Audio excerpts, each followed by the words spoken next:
Oke, shalom. Ketemu lagi. Ya, saya harap tidak bosan.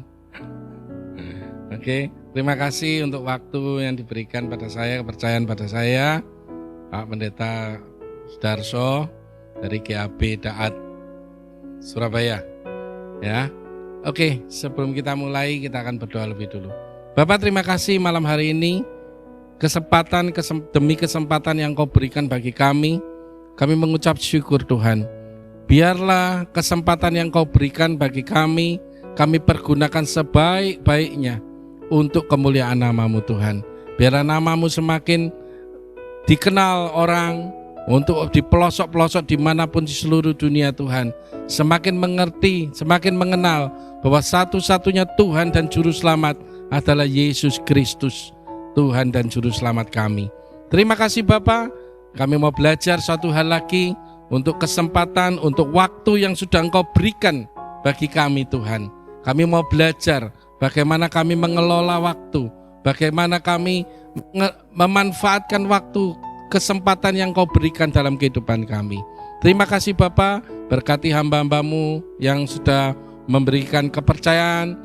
Tuhan, berikan juga urapan-Mu ya Roh Kudus bagi hamba-Mu, berikan hikmat, kepandaian, kecerdasan, dan berikan tanah yang baik Tuhan, untuk biarlah firman-Mu ini menjadi benih dan tumbuh subur di dalam kehidupan kami, bertumbuh, berbuah, kami melakukan sesuai dengan firman-Mu. Di dalam nama Yesus kami sudah mengucap syukur, haleluya, amin. Saudara, ada satu hal yang Tuhan memberikan kepada seluruh umat manusia di dunia, satu hal yang sama. Ayo, siapa yang tahu? Ya, benar. Tuhan memberikan satu hal yang di seluruh dunia sama. Apa? Waktu.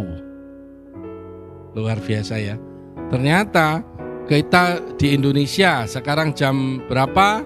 Ternyata misalnya di Israel terpaut 7 jam, 8 jam atau 10 jam. Di Amerika terpaut berapa jam? Di Australia atau mungkin di Malaysia atau mungkin di Indonesia bagian timur terpaut berapa jam. Tapi pada prinsipnya semua sama, diberikan satu hari berapa? 24 jam.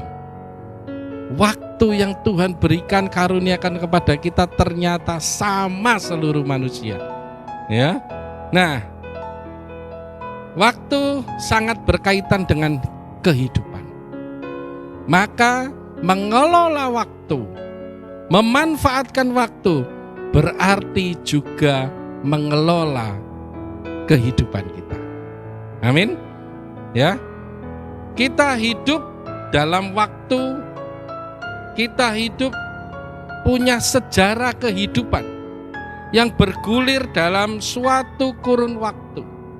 Sejarah ini sudah berlalu, ada yang baru lagi, tapi firman Tuhan katakan segala sesuatu sebetulnya tidak ada yang baru, semuanya berulang. Amin. Tapi kita tidak tahu waktu berulangnya itu berapa lama. Ya, sejarah kehidupan bergulir dari suatu kurun waktu. Awal dan akhir hidup kita juga digariskan oleh batas waktu. Ya, dan Tuhan memperhatikan waktu-waktu dalam kehidupan kita. Dia ingin sekali setiap anaknya belajar kebenaran tentang waktu. Bagaimana kita memanfaatkan waktu, bagaimana kita mempergunakan waktu, karena waktu ini tidak bisa diulang. Ya, waktu ini hilang. Betul ya? Waktu ini hilang. Sama seperti orang katakan kesempatan itu datangnya cuma satu kali. Kalau saya tidak setuju. Kesempatan itu datangnya berkali-kali, tinggal kita meresponinya bagaimana gitu.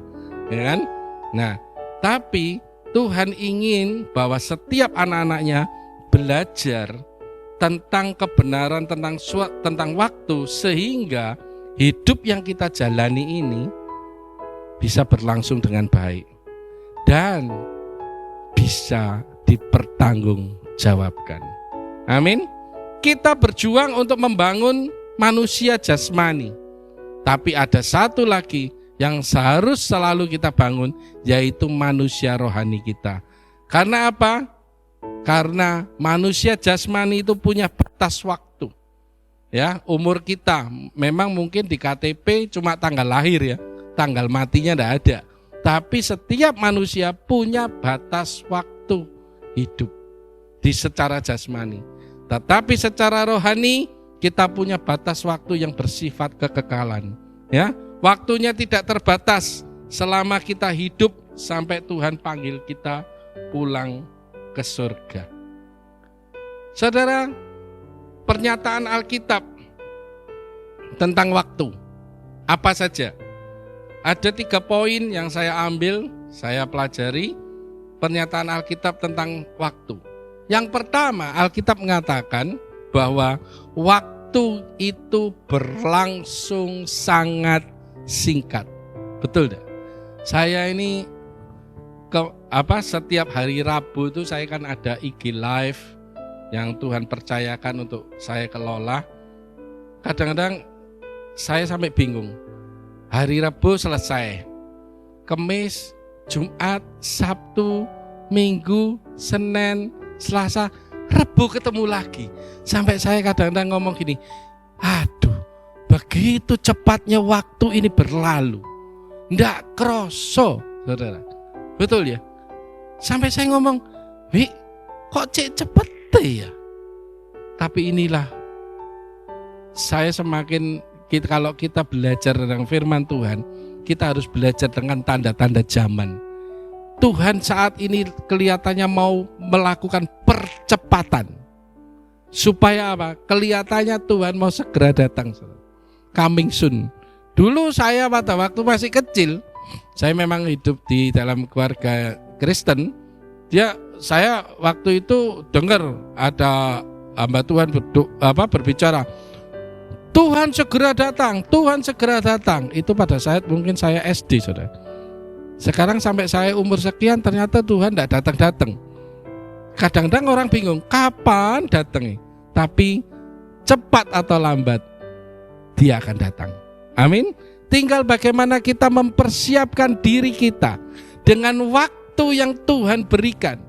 Ya, dengan waktu yang singkat ini. Saya percaya ini waktunya semakin singkat, semakin dipercepat. Sehingga kita harus tahu bahwa kita harus memanage, mengelola waktu yang Tuhan berikan dari sisa hidup kita. Firman Tuhan katakan usia manusia 70 tahun. Kalau dia bisa 80 tahun itu adalah berkat. Kalau lebih daripada itu karunia. Ya. Saya berarti kurang, kalau mencapai 70 tahun berarti saya kurang 16 tahun lagi. Ya. Nah, ternyata 16 tahun mungkin cepat sekali, saudara. Nah, tinggal kita bagaimana sisa 16 tahun ini kita pergunakan untuk apa? Untuk kepuasan diri kita sendiri, untuk melakukan kehendak Bapa, atau mencari yang sifatnya kekekalan. Semua ada di pilihan kita. Amin. Pernyataan Alkitab mengenai waktu mengatakan bahwa berlangsungnya sangat singkat. Buktinya di mana? Ayub 7. Kitab Ayub itu setelah Ester, sebelum Mazmur. Ya. Ayub 7. Ayub pasal 7 ayat 7a dikatakan begini. Ingatlah bahwa hidupku hanya hembusan nafas. Berarti waktu itu diibaratkan oleh Ayub sebagai hembusan nafas. Hembusan nafas itu gimana? Itu loh hembusan nafas. Tidak bisa kita hidup nafas tahan.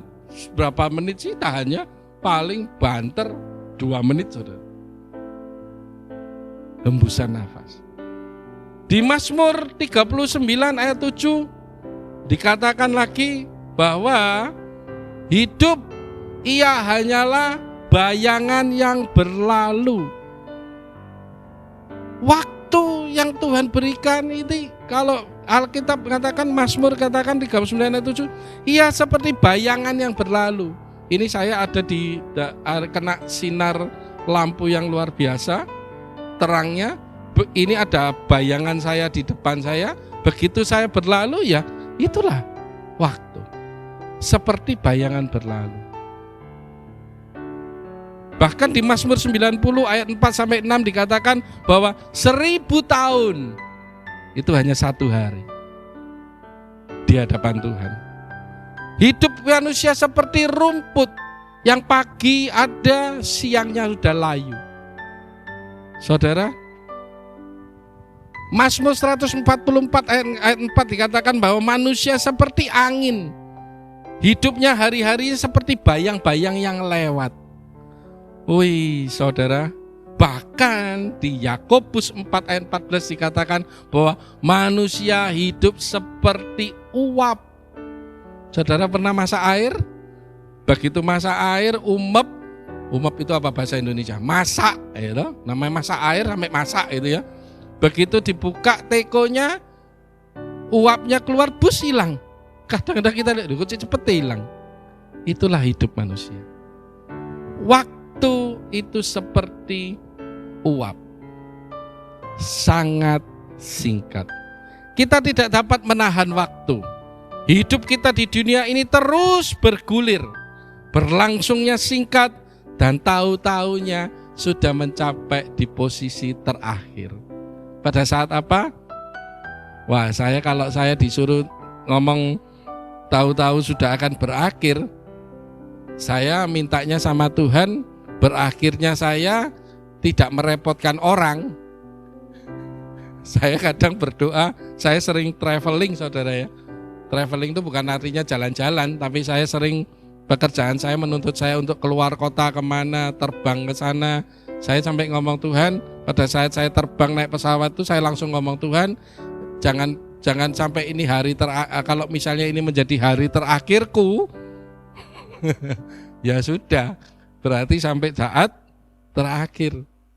Tapi saya berharap, ya ini cuma ngomong aja, saudara ya, bukan ngalup atau orang mengatakan, wah kamu itu ngomong sesuatu yang tidak benar. Tidak, saya minta sama Tuhan, kalau misalnya saya harus menghadap pulang kepada Bapa, saya tidak mau dalam kondisi 1 sakit, 2 kecelakaan. Saya tidak mau ngerepotin orang semua, ya kan? Sampai pernah kebetulan Tuhan, bukan kebetulan ya, sudah rencananya Tuhan, saya diberkati, saya pernah ke Israel. Saya sampai mikir, Tuhan, jangan sampai lo mati di sini, Tuhan. Ngerepoti, biayanya larang. Iya kan?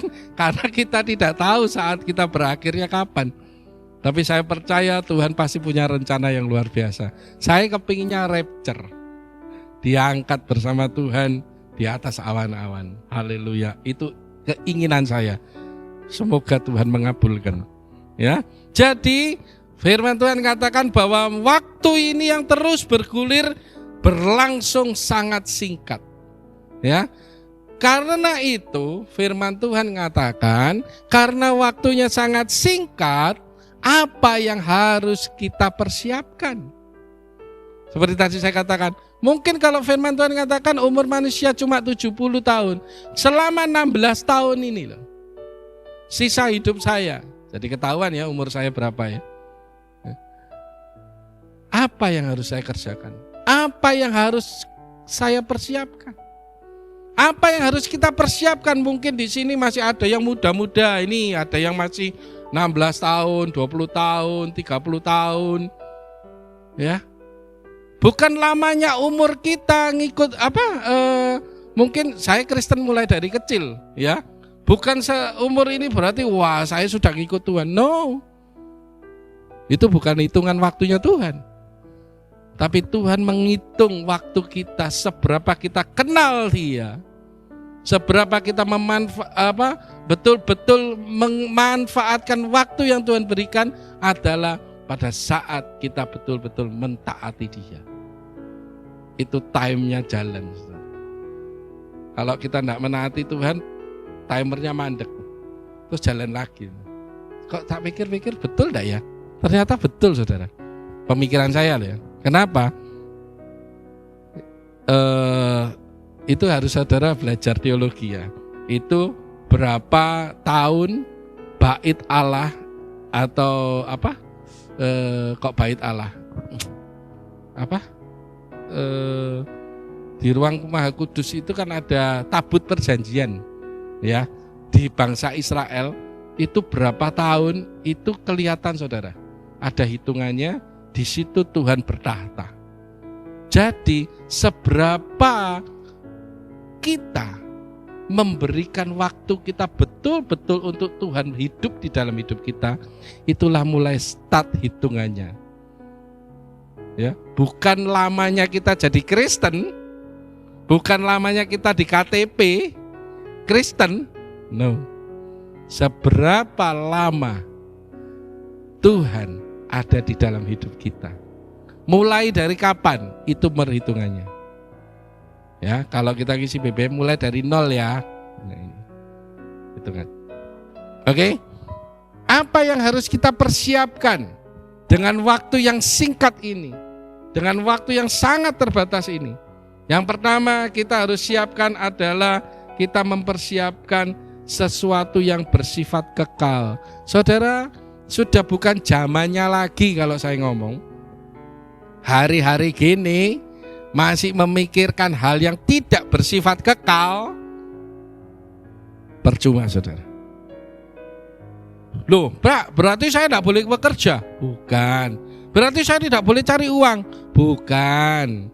Boleh. Siapa yang nggak boleh cari uang, tidak boleh bekerja? Firman Tuhan yang mengatakan kalau yang tidak bekerja tidak boleh makan. Berarti kita harus bekerja dong. Betul. Berarti tidak boleh cari uang, Pak? Boleh. Siapa yang ngomong kalau tidak ada uang ya tidak bisa berjalan semuanya. Tapi uang bukan satu-satunya. Ingat itu. Ini nanti mungkin kapan saya bahas mengenai dua tuan yang ada di dunia, Mamon dan Yesus. Ya, saya tidak bahas tentang uang, tapi saya membahas tentang waktu yang tersisa yang harus kita isi, kita kelola dengan baik. Ya. Kita harus mulai mempersiapkan hidup kita untuk sesuatu yang bersifat kekal. 2 Korintus 4 ayat 18. 2 Korintus 4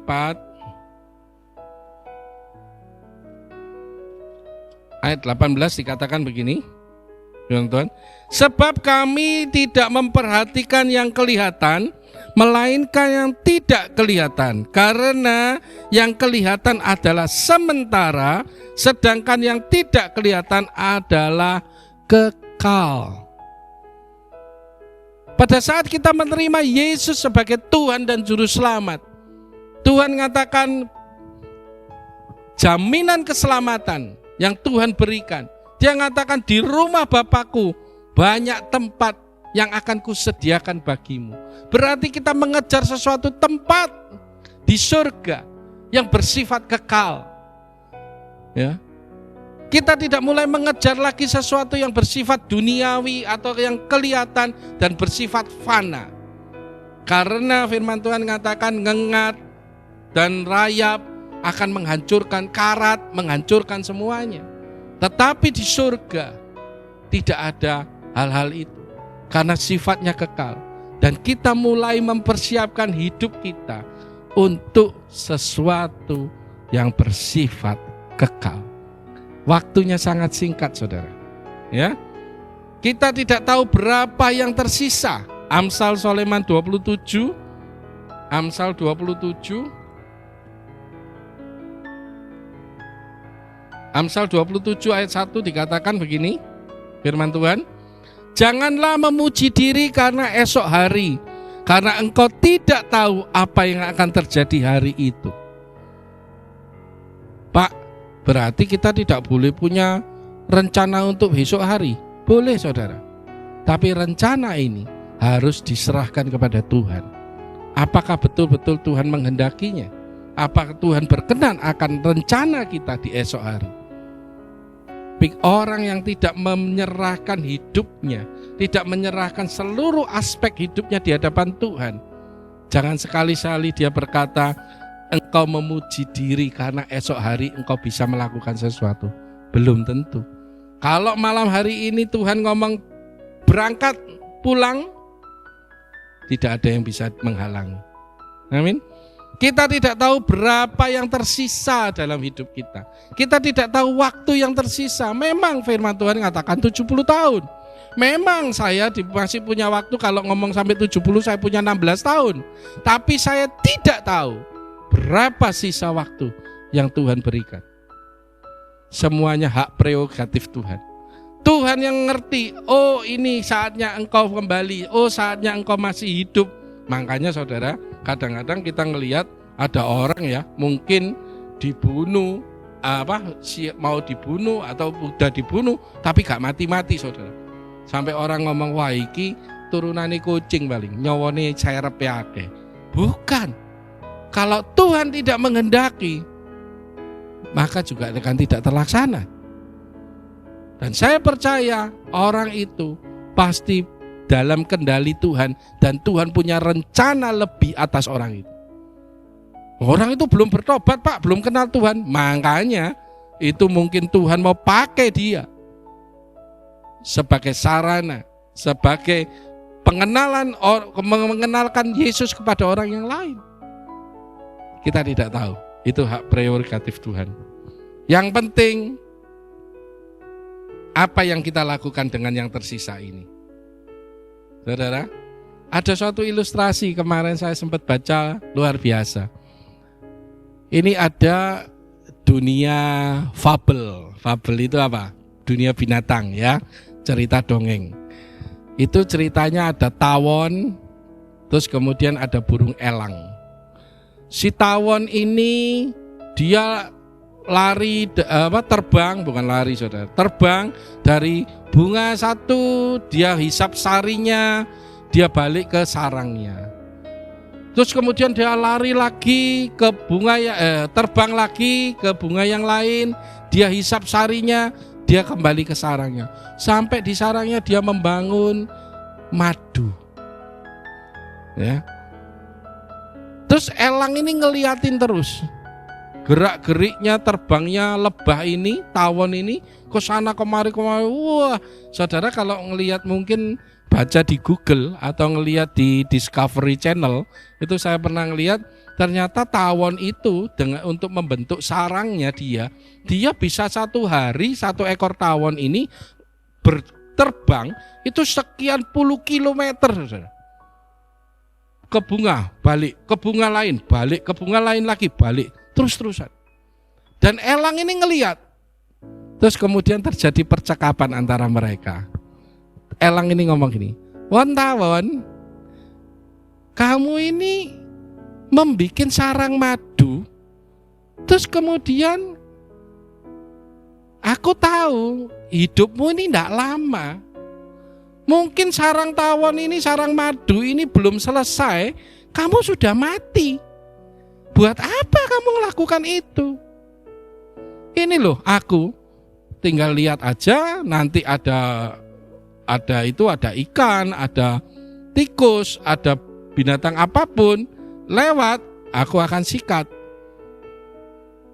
Tawonnya cuma ngomong gini, "Memang hidupku singkat. Hidupku seakan-akan melakukan hal yang tidak berguna. Tetapi selama masih sisa hidupku, aku memberikan madu kepada manusia. Walaupun dia harus mati, waktunya singkat hidupnya, dia memberikan sesuatu yang berfaedah. Dia memberikan suatu peninggalan yang berguna untuk manusia." Saudara, dari cerita dongeng ini kita mengambil suatu kesimpulan. Pada saat Tuhan memberikan waktu yang tersisa ini, apakah kita masih melakukan yang bermanfaat untuk orang lain? Atau cuma kita mementingkan diri kita sendiri, tidak memperlihatkan, tidak mengerti, tidak mau tahu dengan lingkungan sekitar, dengan apapun yang kita yang terjadi, kita tidak mau tahu? Atau kita seperti tawon ini, memberikan dampak yang positif selama sisa waktu yang kita tidak tahu kapan habisnya. Firman Tuhan katakan, hendaklah engkau terus berbuat baik, taburlah kebaikan. Dan saudara, di waktu yang tersisa ini, hendaklah kita senantiasa berbuat baik. Ya, jangan lagi berbuat jahat, jangan lagi melakukan hal-hal yang mendukakan Roh Kudus, jangan lagi melakukan hal-hal yang tidak berkenan di hadapan Tuhan. Tapi biarlah kita memanfaatkan waktu yang tersisa ini untuk hal yang berguna, untuk hal yang berdampak, dan tujuan akhirnya adalah untuk kemuliaan nama Tuhan.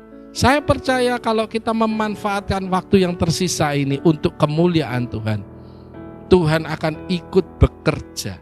Tuhan pasti memberkati, Tuhan pasti turut campur tangan dalam setiap apapun yang kita lakukan, karena kita melakukannya untuk kekekalan, untuk sesuatu yang bersifat kekal, untuk kemuliaan Tuhan. Ada seorang kalau saya ngomong olahragawan, Bruce Lee itu jago kungfu. Dia mengatakan gini, kalau Anda mencintai kehidupan, jangan sia-siakan waktu Anda, karena kehidupan adalah serangkaian dari waktu. Ya. Kalau kita mencintai kehidupan yang Tuhan berikan, kita mengelola waktu yang tersisa ini dengan baik, kita mengelola waktu ini yang Tuhan percayakan pada kita dengan bijaksana, saya percaya damai sejahtera Allah, sukacita Allah, hal-hal yang bersifat kekal itu akan melimpah dalam kehidupan kita. Amin. Mulai kita pergunakan waktu sebaik mungkin. Jangan menunda-nunda apa yang bisa kita kerjakan dengan alasan masih ada besok kok, enggak usah sekarang, kan enggak keburu-buru. Jangan. Ada sesuatu hal yang baik bisa dikerjakan, kerjakan segera. Ya, Efesus 5 ayat 15 sampai 16. Efesus 5 ayat 15 sampai 16 dikatakan begini. Karena itu perhatikanlah dengan seksama bagaimana kamu hidup. Janganlah seperti orang bebal, tetapi seperti orang yang arif. Dan pergunakanlah waktu yang ada, karena hari-hari ini adalah jahat. Sebab itu janganlah kamu bodoh, tetapi usahakanlah supaya kamu mengerti kehendak Tuhan. Jadi waktu yang tersisa ini kita pergunakan sebaik mungkin. Jangan menunda-nunda hal yang baik yang bisa kita kerjakan. Ya. Firman Tuhan juga di Amsal Soleman 27. Amsal 27 ayat 1 dikatakan begini. Tadi ya, janganlah memuji diri karena esok hari, karena engkau tidak tahu apa yang terjadi hari itu. Apa yang kan bisa kita kerjakan hari ini, kerjakan sebaik-baiknya, semaksimal mungkin untuk kemuliaan Tuhan. Bukan untuk kepujian diri sendiri, tetapi semuanya dikembalikan untuk kemuliaan Tuhan. Kemudian selanjutnya dengan waktu yang tersisa, kalau tadi saya katakan kita harus mengejar suatu yang kekekalan, yaitu apa? Kumpulkan harta di surga.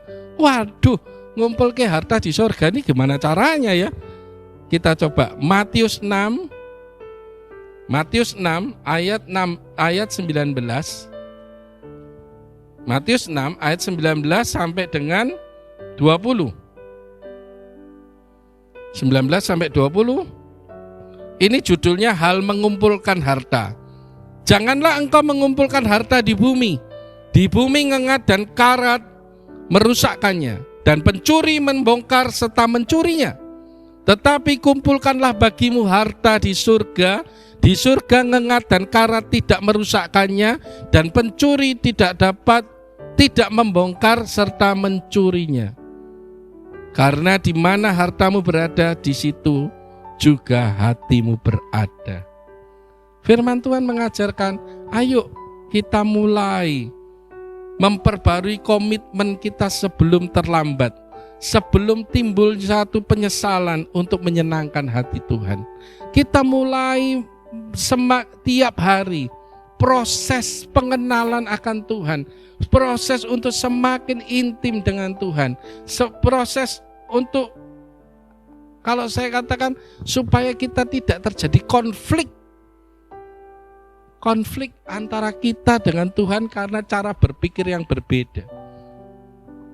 Kita pergunakan waktu yang sisa ini untuk mengumpulkan harta di surga, melakukan banyak kebaikan, perbuatan baik yang mencerminkan, menunjukkan bahwa kita adalah anak-anak Allah. Beberapa waktu yang lalu yang saya katakan, dari buahnya lah engkau akan mengenal Dia. Amin. Yang terakhir, firman Tuhan katakan, pada saat kita punya waktu yang tersingkat ini, Mazmur 90